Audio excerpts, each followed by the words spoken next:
جب قوم پر ایک مشکل گھڑی آ گئی تھی دہشت گردی کے نام جنگ، اور اس دوران قوم تقسیم ہو گئی تھی، اس مشکل سے قوم کو نکالنے والی شخصیت کا نام، اس شخصیت کا نام مولانا فضل الرحمان ہے۔ اور جب لوگوں کی زبان گنگ ہو گئی تھی اور وہ سچ نہیں بول سکتے تھے تو سخت بیانیہ اور قوم کی مرضی ترجمان بیانیہ وہ مولانا فضل الرحمان ہے۔ مولانا فضل الرحمان صاحب آپ کے سامنے جو قوم ہے، جو عوام ہے، نئے پارٹیوں کے لوگ ہیں، وہ تمام سرزمین ہزارہ شہدائے بالاکوٹ سے وابستگی رکھتے ہیں۔ جہاں آپ تشریف لائے وہ کون لوگ ہیں؟ سید احمد شہید کو چاہنے والے، وہ سید اسماعیل شہید کو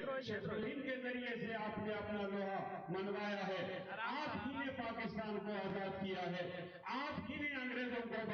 بھگایا ہے، اور آج آپ انگریزوں کے بعد ان کی نسل کو پاکستان سے جنازہ نکالنے کے لیے حقیقی آزادی اگر آپ دلائیں گے تو وہ کون ہوں گے؟ جناب مولانا فضل الرحمان صاحب، ہاتھ بلند کر کے کہہ دیجئے مستقبل کا حکمران مولانا فضل الرحمان، زیادہ طور سے مستقبل کا حکمران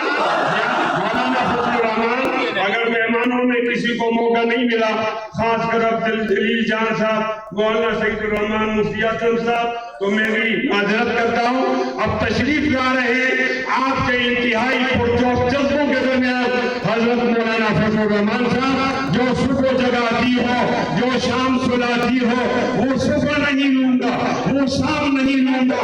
ذرا تمنا ہی وہی تمنا ہے، آپ خود ہی سمجھ جائیں، میں نام نہیں لوں گا۔ تشریف لا رہے ہیں حضرت مولانا فضل الرحمان صاحب۔ مولانا آ گیا ہے، وقت کی پکار ہے، قوم کی آواز ہے، پیارا چہرہ خوب ہے، کیا عجب انداز ہے، وقت کی پکار